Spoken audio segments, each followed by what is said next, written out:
Welcome back everyone to another episode of Big Red's Isopods.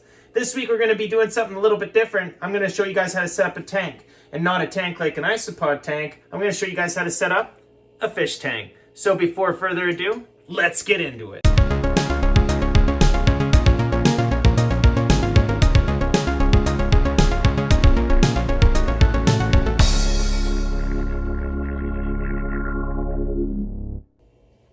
Alright, so as you guys can see here, I've already got all the stuff that we're going to need for today's video. I got my 6-gallon tank here that we're going to be setting up in. We've got our substrate and our formations that we're going to have in there. Just going to do one rock for this one. We got our air filter, or air pump, sorry, and our sponge filter here. We've got our chemical for priming the water when we get it in. We got 2 containers of reverse osmosis, and we got an air line here. So the first thing I want to do is I actually want to take the substrate that I'm going to be using. For this one I'm just using pebbles. I got something that was kind of a similar color to the rock I wanted to use. And we're going to be washing this because I've had issues in the past where when I don't wash the substrate, it tends to really cloud up the water, make it really murky in there. And it doesn't look nice for a couple of days. You got to let the filter work overtime to try to get that out of there. So I'm just going to take this and I'm going to use a strainer, just a regular pasta strainer, and then I'm going to clean up the rocks. Alright, so we're going to start by just cutting open the package.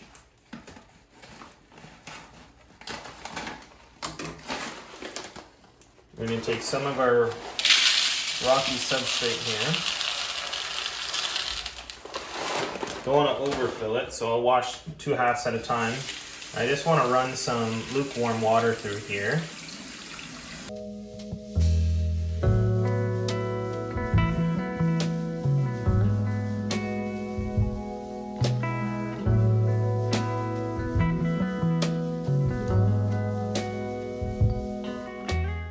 Alright, now that we got all that taken care of and all the substrate is clean from any debris or anything, this is actually probably one of the cleanest substrates I've ever had to deal with. So that was great. It was a really easy clean. We're going to take this tank that we've got here and we're going to actually add the substrate now.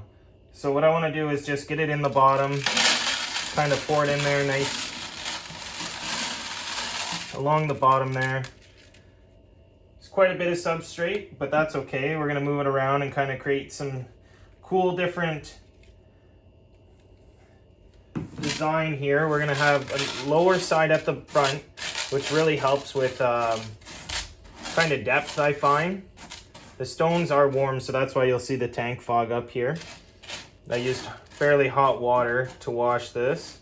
And normally you'd want to give it a good while to sit afterwards because you don't want any of the chemicals or anything from your tap water getting into anything that you're going to have fish in or any sort of water pets, whether you're going to want to have crustaceans or snails, any mollusks or anything in here. You're always going to want to make sure that it's nice and clean. But actually what I'm going to be doing is I'm going to be letting this sit for a couple weeks. So right now we're just kind of going to do the bare bones design. I don't even actually have any plants right now. What I really just want to do is just set up the tank in a way that's gonna look cool and then have it just sit for a couple weeks. And I'm gonna run the filter through it, have the water circulate around, get the nitrogen cycle going before I add anything in here. So kind of what the idea I wanted to have here is just to have one solid rock pillar in the center of the tank, as you guys can see here. And I kind of want to put plants in the different holes when I eventually get plants. Right now I don't have any. So I'm kind of just messing around with the substrate and whatnot. I'll probably change it up a couple times. I just want to kind of give you guys some sort of idea of what I've got going on here and what I got planned. Next, we're going to be taking our reverse osmosis water and carefully pouring it in here now that we've got our base design down.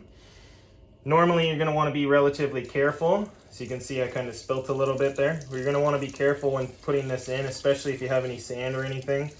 But since I'm just going to be setting this up to have it run for a couple of days, I'm not too worried about it.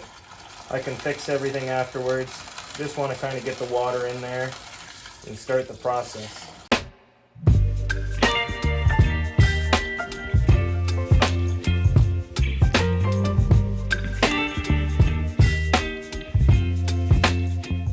Now I will add to the fact that I did already cook that rock in there. I did, what I do is I take some water, put it on the stove, and I'll actually boil the rock for about, I'd say 10 minutes.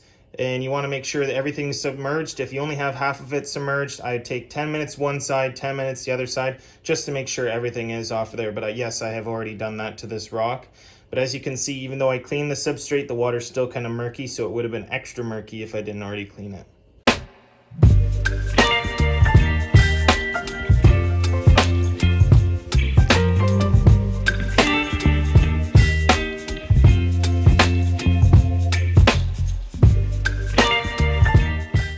There, now that we've got quite a bit of water in here, we can resituate our rock that I've got here in the center.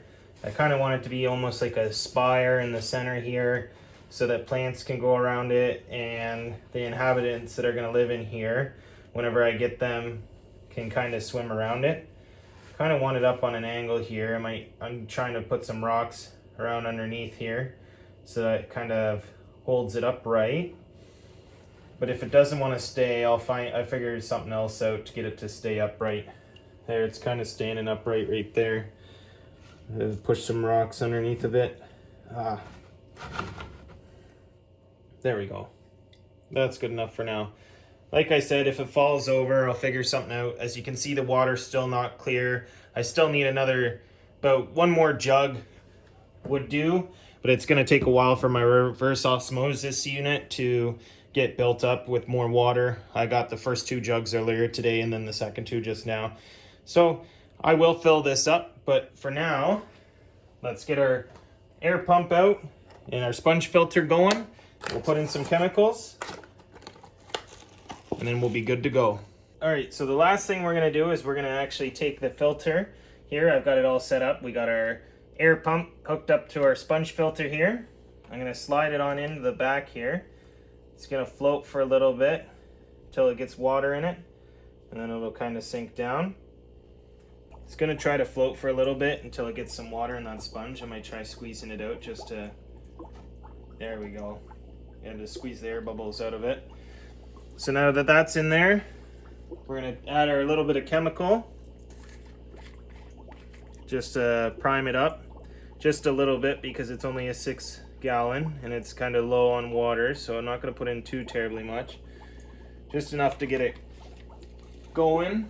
And I'm actually I already added some media from one of my other tanks so that it gets it up and going. Just a little bit of media from one of the sponge filters from one of my other tanks.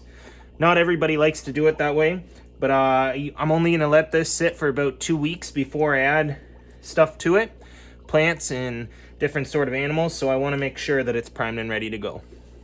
Alright guys, that's it for this week. I just wanted to show you guys how I set up and get my tanks ready for my fish and how I've done it for all my other tanks, my axolotl tank. It's how I set them up. I make sure that I get the medium all cleaned out first, and I make sure that the tanks are running beforehand. In a couple of weeks here, we're going to be stocking it with some different animals and then adding some plants in there. So don't miss that video. Please don't forget to like, comment, and subscribe, and we will see you guys all again next week. All right, bye.